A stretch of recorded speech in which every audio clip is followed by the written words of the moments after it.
Thank you. Events like these are also always a fantastic way, also my fellow forum members acknowledge that, to revise and relook and reinterpret even your own work as you are seeing it in different lights again.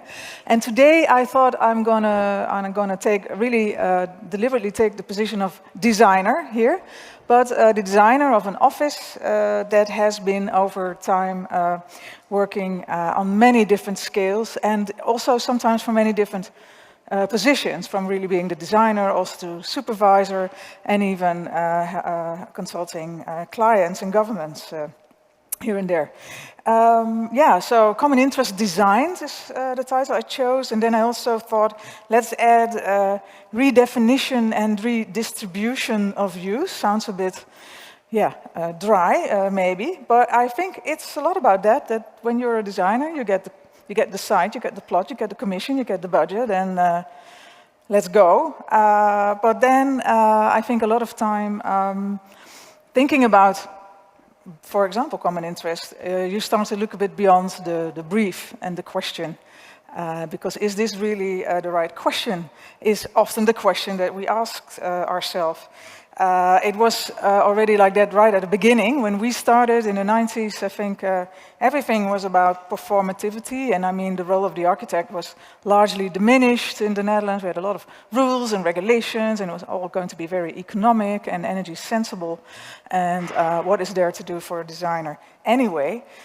So for us, it was actually always looking between the lines and between the questions that were asked for us that allowed us to find loopholes, as you say, and to figure out why, even although everything looked so okay, we were not really satisfied with the results that were produced by those kind of briefs and ideas. So what about if we would see ourselves as designers also as like advocates for common interests? No, we all are registered somehow. It has a reason, but it's not just about fire and structure and being sensible persons, but maybe we're also registered architects and designers because we are here to serve common interests as well. Yeah, so today, 3 scales I'm going to show you: building, urban, and things called manifestos and special projects. Looking more into the future and to look at our design work in a different way is what I would like to show you. And indeed, well, Andrew already told this part, thank you. Over time, I think people started to recognize a bit that, by being sort of escapist of the pure, just making pure performative architecture, we also started to develop methodologies to look at design. Also because our methodologies are often like a kind of dialogue. We diagram them, we show them, we talk about them, we make a lot of variants and interact. And I think that sort of opened up the practice and also made other people believe that we could reason and that we would be able to talk in different places worldwide about how to make some change. And of course, that's going fast. Yeah, right. So it's always kind of interesting to also show did we have any connection to Australia? So apparently we were connected to the densifying and the growing cities here. Participated in some competitions, also with architects from Sydney and Melbourne. Never won any of these. So as you can see in the skylines there. But we did try. The middle one, also very interesting, is with hybrid structure, concrete and wood even. So, well, anyway, of course, I am standing here definitely not as an I, but as a we. We have a big office. I have my 2 co-partners, Jacob and Winnie. We founded the office together, and at some point it started to grow, and today 300 colleagues are helping us to get to develop our ideas. So if I say I mean we, and I hope I say we more than I. Here's a group of them on an excursion. We also like to have a lot of fun while working. And well, let's move to the first scale. This is very classic, you know, start with the building. I'm going to fast forward, so I'm not going to explain every project, but I'm going to sort of focus on what I thought for today were maybe some interesting themes to talk about. And the font is completely different, I see here now. Doesn't matter. Some keywords that I thought about when I was looking at what building should I show were footprint of a building, I mean the site, the section, the roof, and hybridity of programs, because these are some of the tools we are applying the most. And this building, made in Rotterdam, as you can see, has quite an extraordinary section. It's a market hall with housing around it, located next to a big open space here, but 2 days a week it's a huge open air market, and this was going to be the indoor addition to that market, dedicated to new European regulations on how to deal with food, especially when it's fish and meat and those kind of things. But what we really did, it was a selection between developers, not even architects, I believe. It was a selection between developers picking an architect, making a bid. So there was this economic part again. Yeah, we were able to persuade our developer, our client, to think about what was on the left side. And so here the diagramming starts, that you see in the middle this sort of thin slab that was going to be the market hall. I mean, it was, and then luckily, because Rotterdam wanted that for the past 20, 25 years, housing connected to it. So for a long time they promoted in the inner city, which was basically a business district, whenever something got built, whether it's offices, retail, or anything else, to always add housing. With great success. So also this market hall was going to have housing attached to it. But it's still, we thought, well, one of the first market halls ever in Rotterdam. Isn't it a bit sad? We've all been to Barcelona and Spain, and they have these fantastic market halls. Why can't we have one of those? It's not really in the brief. It's not maybe even in the budget. But then, yeah, magically, of course, in the combination of talks, a moment of flipping happened, and the market was turned upside down. Now, then, of course, the problem starts, because how to do that? How to do that? And of course, was not the budget that started to change, but what we were looking for is a way to really turn it into great space, as markets also have covered markets have the potential to be. We had to somehow find that space. And we also had to find the economy of creating such a space, which we then found in a sort of typical way of building in the Netherlands, with these concrete cores, and they're simply just sort of put on top of each other, tunnels, and but then they should shift towards each other a little bit more, and we hope that wouldn't really cost much more, not too much more. Or maybe nothing more. And somehow, yeah, the images that we produced were convincing, and also the engineers, the contractors managed to follow that idea, so that we would not spend too much money to create actually this space in the first image. And what was of course also important, maybe I just have to go back a bit to show the design, is that it suddenly had the potential to become a great civic space as well, something that we were not having, because we were rapidly filling our inner city. That was bombed after the war, a lot of empty plots, but we were building.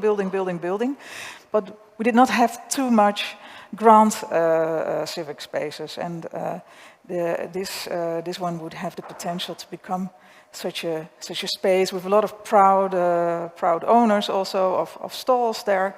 But also, if you lived in the house, you're not just sort of living in a tunnel that was slightly shoved to the next tunnel, but inside the homes there are also all kinds of connections to this market. So from above you can see this market, and inside you noticed, of course, it's like a big lantern, but also over the time a fantastic art piece, The Horn of Plenty, made by Arno Koenen and Iris Koppen.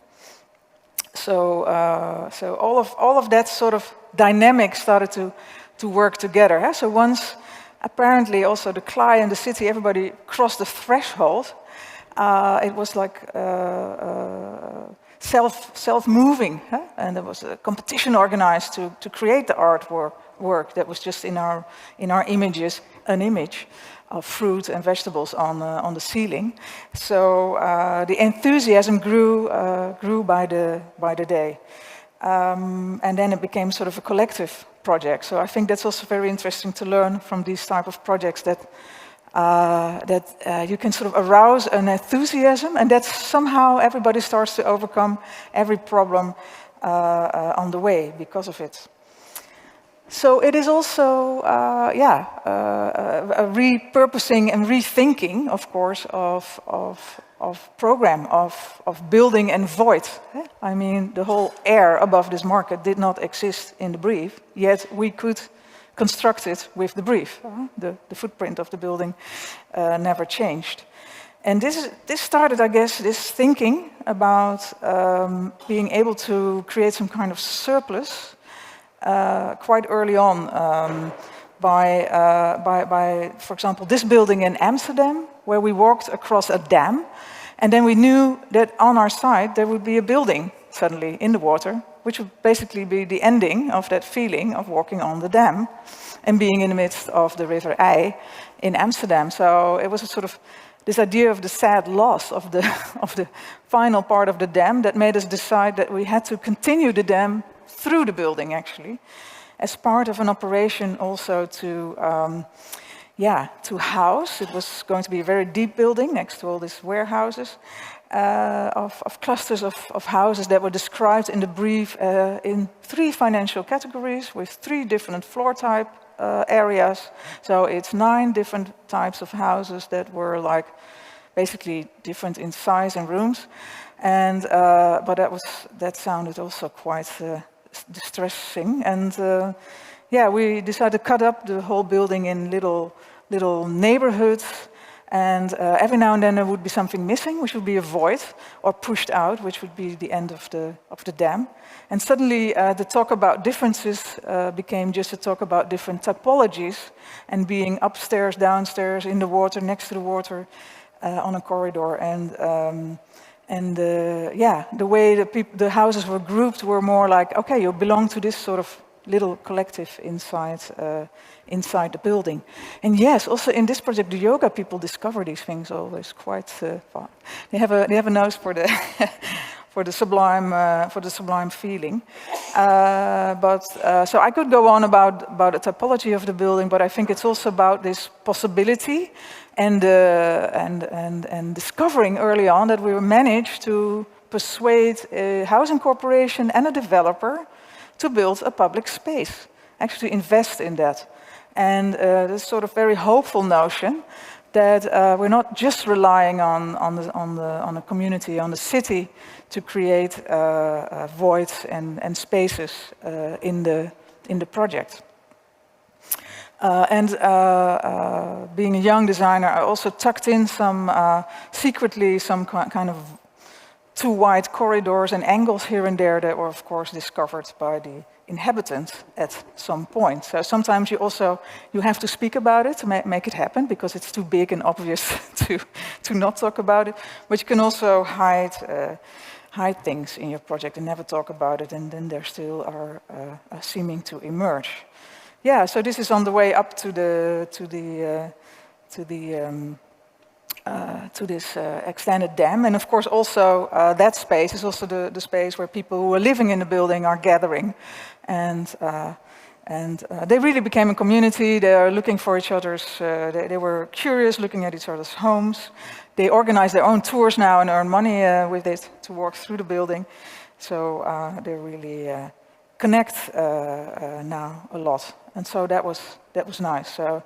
So the image became sort of a bit of a self-fulfilling prophecy, because we, of course, didn't know who was going to live there. yeah, so also this making of the extra ending of the dam also was something that we felt was necessary. We were building, we're taking place so often as architects, we're taking away space, we're occupying something, and by giving it back again, it was also the neighborhood around it that was able to go through that dam again and get into the water again as they did before. Now here, I think this is a building that learned me a lot actually from a client side, because here it's in Denmark, in Copenhagen, actually Frederiksberg is a community inside Copenhagen.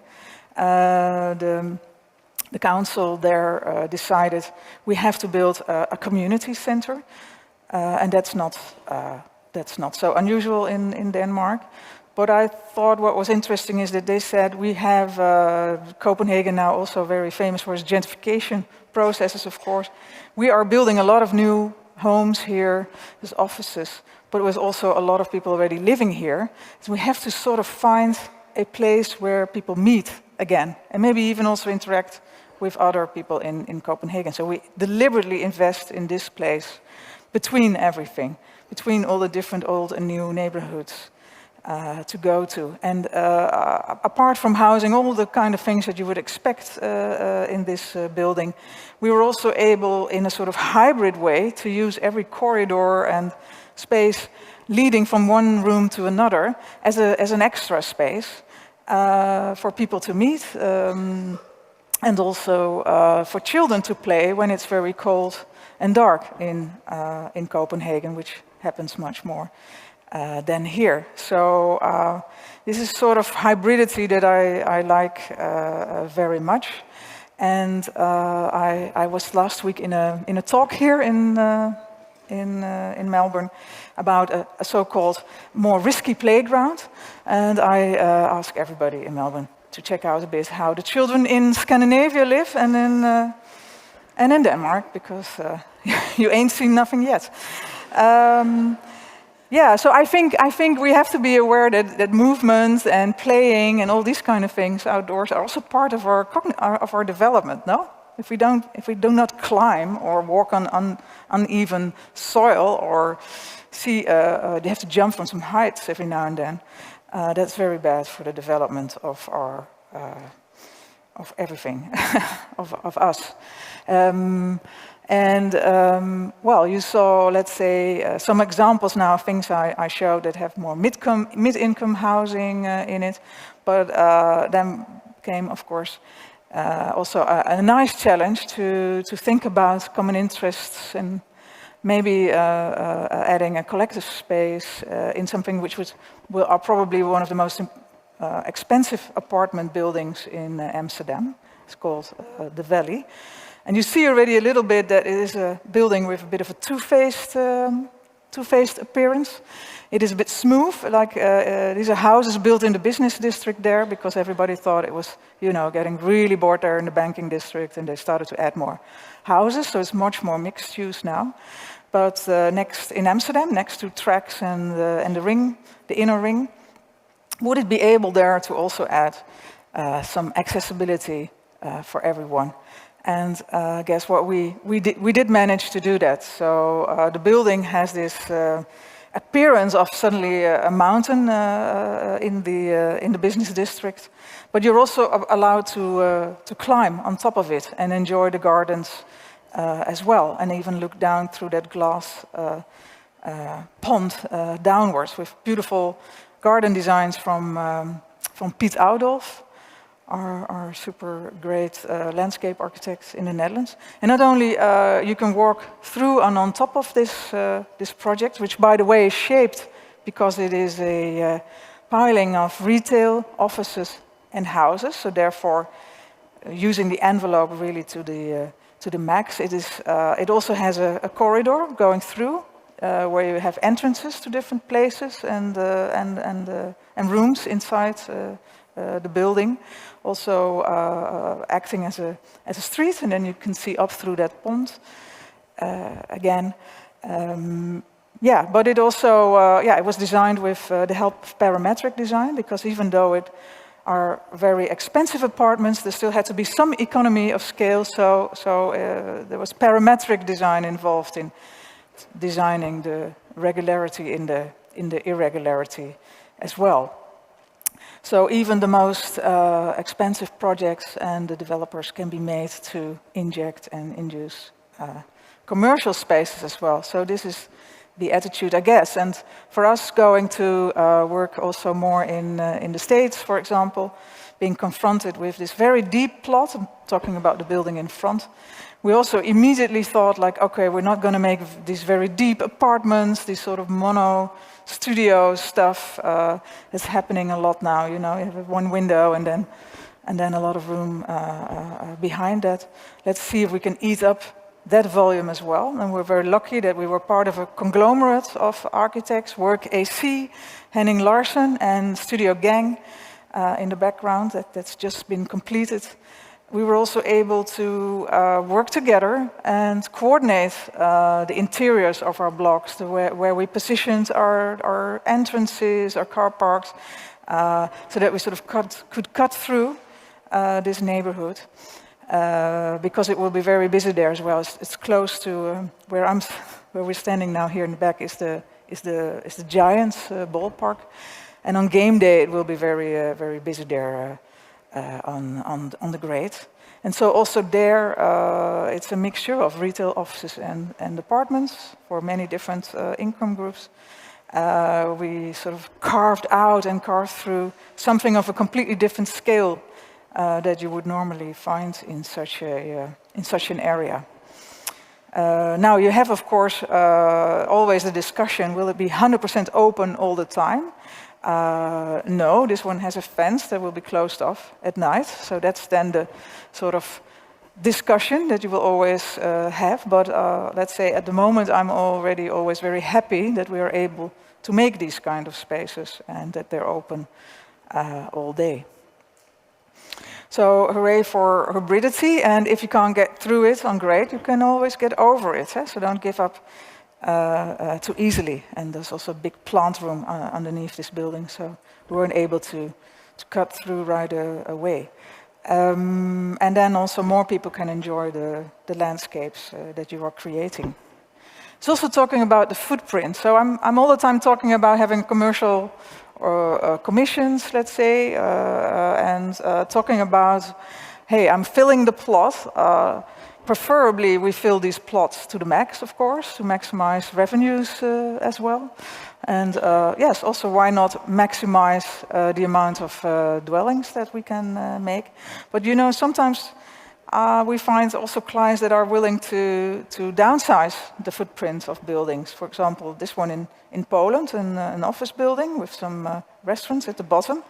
The client who came from the city of Poznan agreed that it would be cool if we would actually step back and make way for the subway entrance much more in a generous way, and to create in between this building and also the building they owned on the other side a much wider space, a space next to an old printing house in Poznan that played an important role during the very short period of time that Poland was independent during the 2 world wars.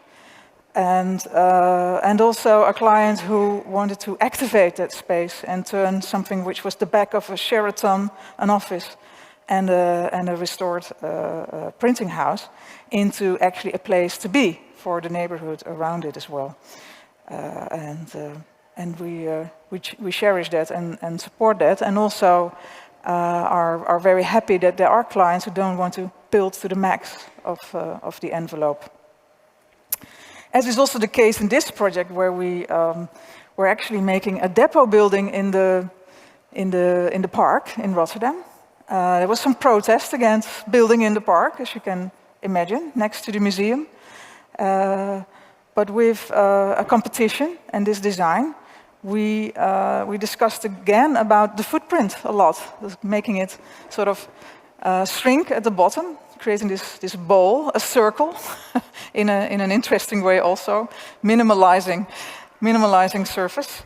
and actually making it reflective in a kind of disappearance act. Like, it's a huge, massive building. Most of it is closed because it's an art depot inside. So you have a windowless building in a park where nobody wants to build, where a lot of people don't want a building. It's like a massive, giant thing, and you can't hide it really. But it was also very important for the museum and everybody connects to it, that it would be very close to the museum. And there was like about 15% publicness inside of the building that we managed to sort of by making this giant staircase, Pyrenean staircase in the middle, looking into the depots. It's the first open viewing depot in the world, and where you also can see restorations going on. So this sort of, again, creating the void that actually, because of the height, still is very present, with windows here and there. And also, I think what is magnificent about it is that the collection inside is actually owned by the citizens of Rotterdam. I mean, it's our collective billions of euros of art collection that is now accessible and visible. So again, this sort of design methodology of showing, improving, and calculating and measuring what is happening here, and ultimately, of course, there was a lot of meetings with the neighbors as well in our original design, also bringing back the park, piece of the park that we had back on top of the building, and you can visit it also at night after hours for free. Take the elevator up to go to the rooftop again with new trees put on top of it. So yeah, I think it is all this together that is what is creating, let's say, a different design attitude. And by a methodological approach, we all the time have to prove and persuade and calculate and measure and go step by step to these kind of results. Because like I say, sites don't really change because of it. We actually usually try to shrink them. Budgets don't really grow substantially.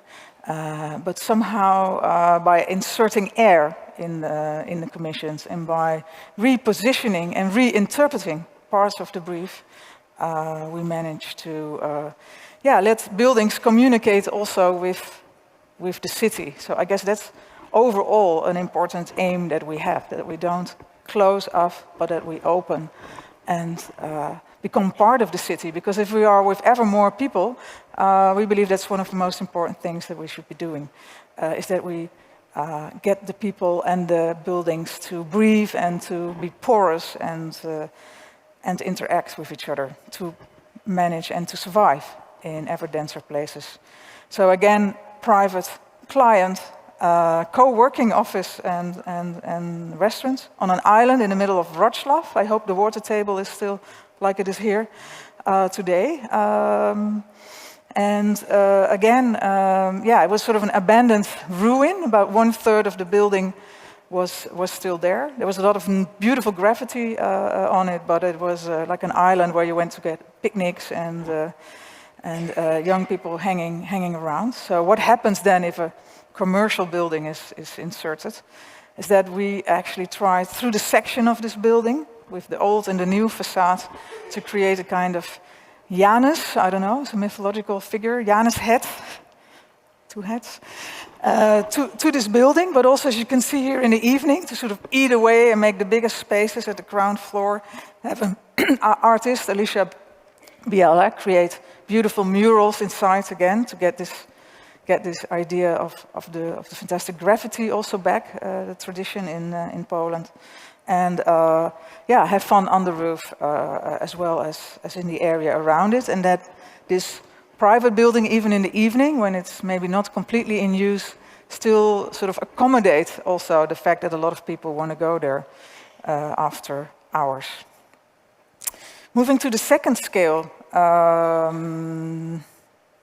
the street, quite obvious. This was an installation in Korea for kids, and I realized when I put together this section of my presentation, I realized actually that there's one sort of defining thing which is helping with redefinition and redistribution here, and that is, of course, the car, which is usually, indeed, the elephant, but a real elephant in the room. Or, like Marty already explained it incredibly well this morning, like as if you put all your clothes in the middle of the street. So parked cars are taking up huge amount of square meters in our streets even more. So I think I realized by preparing for today, I've been working all my life, all my office life, on how to deal with cars or how to get rid of them, basically.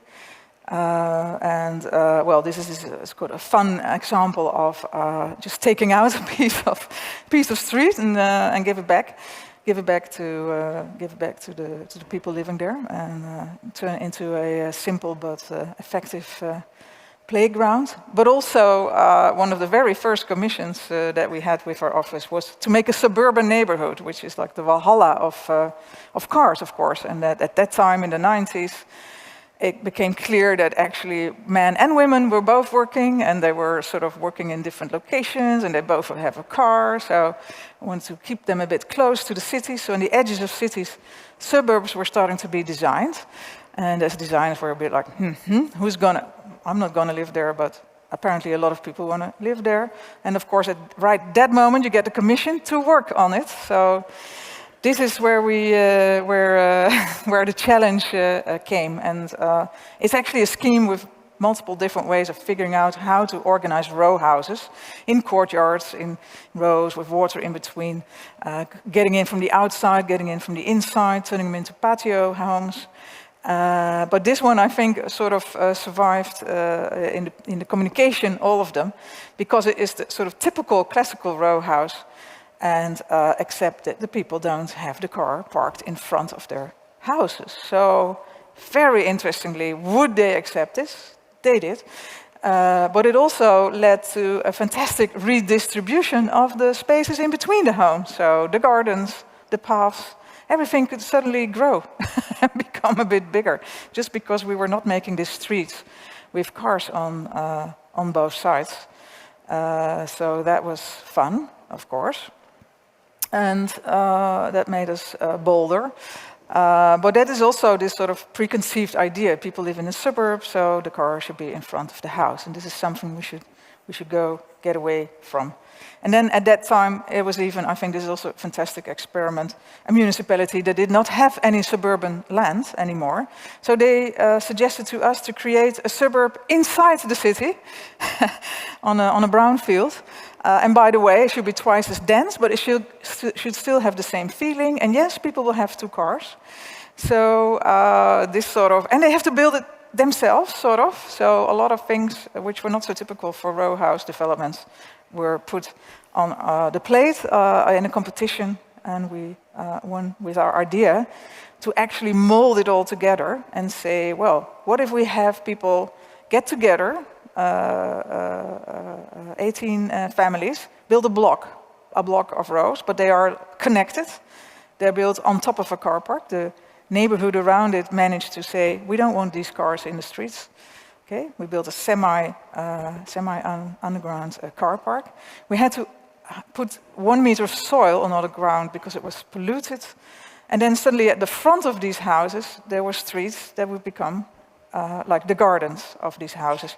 So and only every now and then you have to get into these car parks, and the rest is all pedestrianized area. I won't explain it all. And on top of it, what was kind of funny, so you built the block with the people living behind you, but then you also got a catalog of how to green the streets with the people in front of you in the other block. So a lot of getting together in that community to create. This is a bicycle highway, by the way. A lot of getting together. And these are some photographs taken last month because I discovered we only had stuff from 15 years ago to see if it still works. And it does. And the trees have grown. So this is this sort of weird Dutch obsession with also this performative, this sort of regularity. And then as a designer, sort of bending the rules, and just by locating things just in a slightly different way, being able to transform also. And this is also Almere, by the way. It's just keep on doing things for Almere. So this is not really a plan. This is an anti-plan. Because maybe unlike many people in Australia, it's very hard for the Dutch to build your own house. So there's no land, and that's quite expensive because it's all already been taken by somebody else. But this was the assumption and the idea not to invest in streets and infrastructure too much. Do you know that infrastructure survives a neighborhood beyond the building? So, you know, street patterns survive longer than buildings. So what if we just take that away? Maybe the land can be cheaper, people can buy bigger plots and self-organize and find their own way.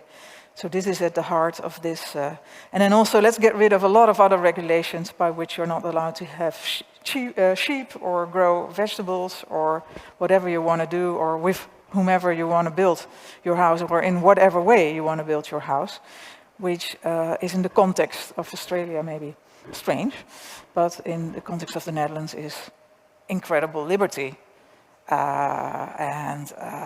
So that's like maybe the lowest density that we make. But then let's go back to the highest, which is in Brussels.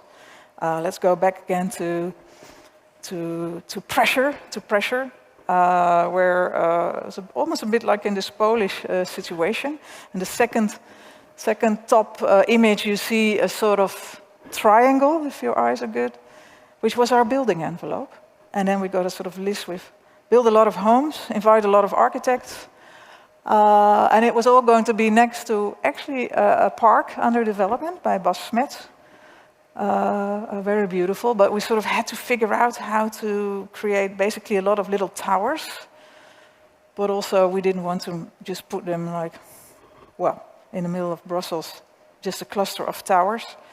And we decided to block the towers, make a block, a block of towers around the underground car park. Battle for getting the car park deep enough under the ground to get enough soil on top of the car park, of course. So these are investments to be made. And this is now almost going to construction. We're also going to make a few in Brussels. So here a sort of communal garden is made by towers. And let's see what comes of it. And all these different colors also represent different architects. They all make 2 or 3 of these towers here. So it's all the time this sort of redistributing, rethinking, reorganizing, hybridizing types to see if we can sort of, organize something which was by intention and brief not really meant to be quite like what we are making of it. I have to rush forward now a bit. The car itself also, of course, worldwide now leaves fantastic spaces like these bridges. This one will, in Seoul, becoming a communal nursery where plants are grown, and then when they're big enough, they're taken out again and placed in different places of Seoul. So here the design is actually this nursery you can walk through, and a whole catalog of ways to get on and off this bridge. And it also shows, I think, how vibrant it can be when you are densifying to also find other areas. Well, here in Melbourne you have these fantastic alleyways, but you know, of course, also, place where you can go down or up. And by going up here in the center, also being able, like the High Line in New York, to activate completely different levels and create multiple areas of public terrain because of it, of course, because that's also a move we have to make. If we ever more densify, if you double Melbourne, can you double public space? Probably, well, I don't know. So we have to go up and in our buildings to find places. Or if there's already a hole from a former mall, keep it and fill it. Like here in Taiwan, in Tainan, and can become like a great playground and place to cool down and meet and interact as well. Ruins are underrated, I'd say. So don't demolish everything. And last car park I'm going to show is this one, a roof in France. on what I also think is something really typical, which are the phenomena of the mall. And then there's even inner city malls. This one's right next to the station, one of the central stations in Lyon. It had a gigantic parking roof, and it was completely closed because you're supposed to drive in and up and then go into the mall. And this is not what we want anymore. So we have this huge operation ahead of us. Can't demolish everything. We have to reuse more of reintegrating gigantic malls in our cities and also in our inner cities, and opening their facades, making maybe these roofs accessible as squares. You know, can go up there and get into a cinema, have terraces, look inside, opening it up again, and making places safer again, which is something important. Last scale. I still have some time to continue? Okay. Is this more speculative designs, I would say. So, as you probably understand, that working on all these different scales also is very great to have cross-referencing and getting ideas jumping from one thing in the other, like from building to urban and back, or landscape. But one of the important things to develop our ideas in our office is what I would say call like manifestations and pilot projects. This is just one in our own neighborhood where the people in the yellow sweaters, amongst them one of our staff members, just some friends in the neighborhood where our office is, realized to the left that there was 8% of parking in the streets, 6% of green, almost no green soil anywhere. So why don't you start at your own front door and develop a plan? So they managed to persuade the municipality to collaborate, and did a sort of trial action plan to take out cars, to give people access to bikes and share and apps. And you got some money to take the tram and the metro instead of your car. Attention was given to the fact that there was already a car park in the neighborhood that was underused. And so this whole plan led to an experiment, and people met during the experiment in our office to discuss whether we could have less car, less street in the area. And so it was kind of funny that we had sort of artificial green taking over for a while, like what if? So whole streets were sort of taken out of the system, car parks were replaced by meeting spaces. And it was, of course, big discussions with the retailers in the area. They also have to survive. Some of them were selling stuff to elderly people who would love to go park right in front. But ultimately, also some photographs of last week, 2 weeks ago. It did materialize, actually. So a two-way street became a one-way street. Lots of car parks were taken up and replaced with green plots and little terraces. So this is now a one-way street, used to be a two-way street. So this sort of simple activism is also part of what we are doing. But going from this very small scale to the very big scale, a project I talk about a lot, which we did in Vancouver, for the city of Vancouver. And of course, these small-scale interventions are contributions to beating climate change and to survive in the city with growing heat and water. But this is a really big challenge that the city of Vancouver put out there. And two design teams, of which we were part of one, made a plan to create a whole framework, strategic framework for 2 meters sea level rising.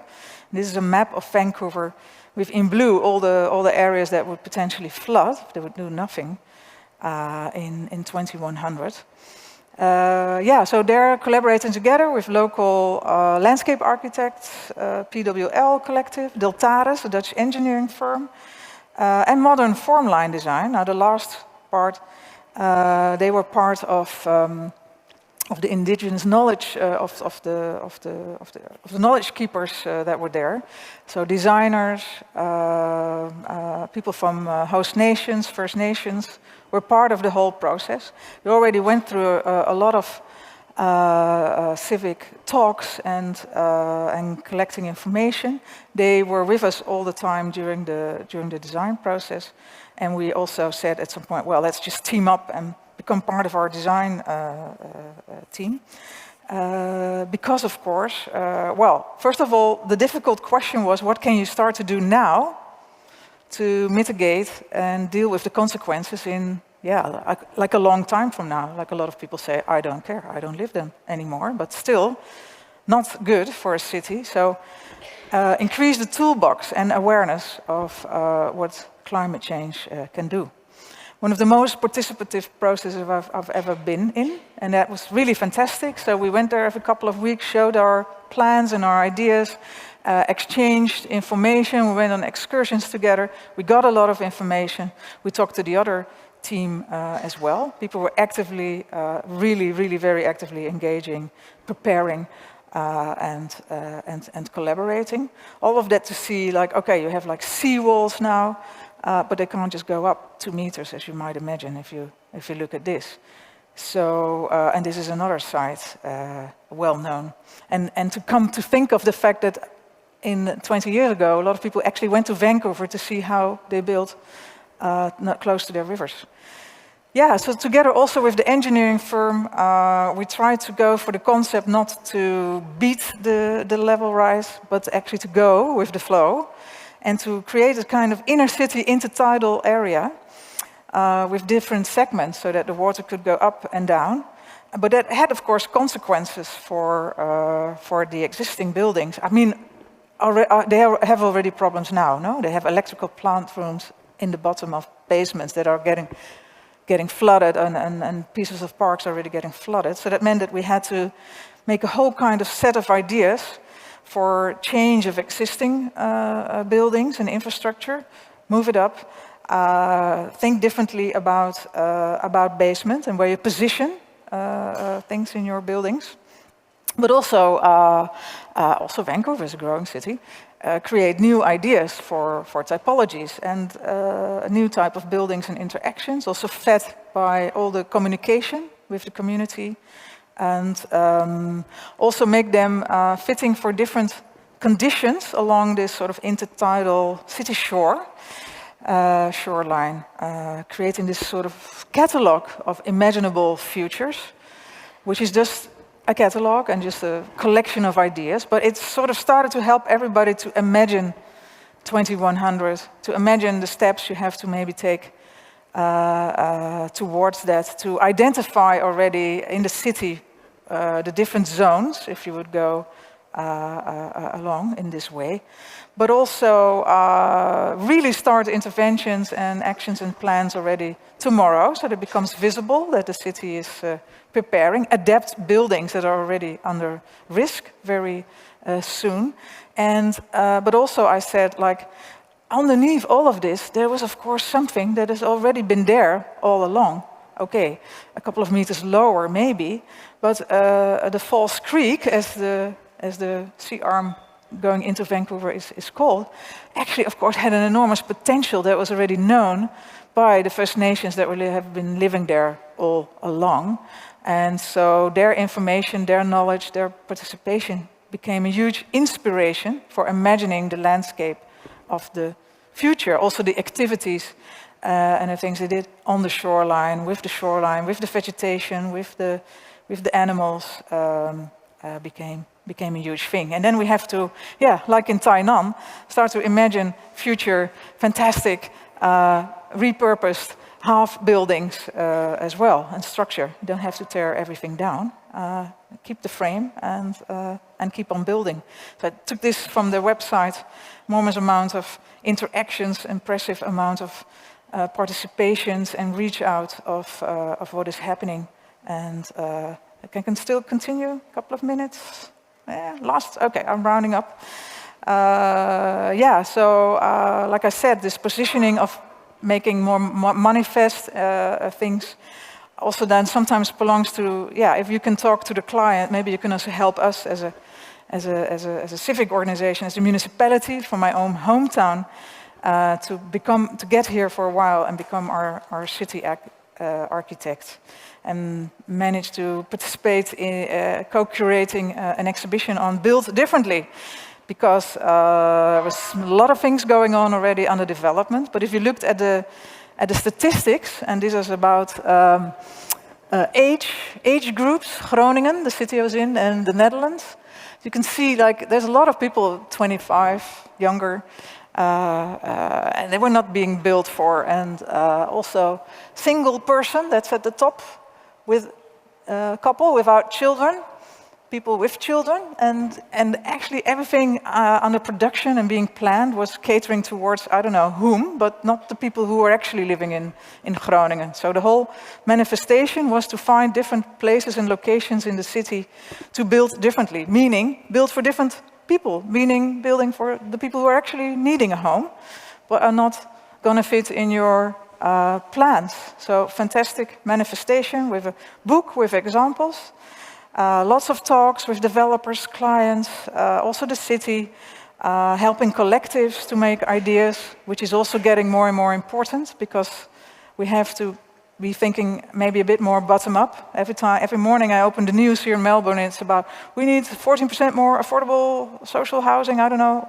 It's like, who are we really building for? Can we also help people maybe more to build their own homes? So this whole idea of catalog, maybe also inspiration to do your own thing. Last project, I just have to show the images, is, like I said, the rooftop. So going back to the first build projects, is there's so many more rooftops. We're not just building the rooftops, but has been a whole series of, and there's the rooftop days in Rotterdam, where they bring everybody up to the rooftops to see the different perspectives, but also to make the rooftops accessible and visible in the eye of people to use when they live underneath, to use it for solar panels, for greening the roofs.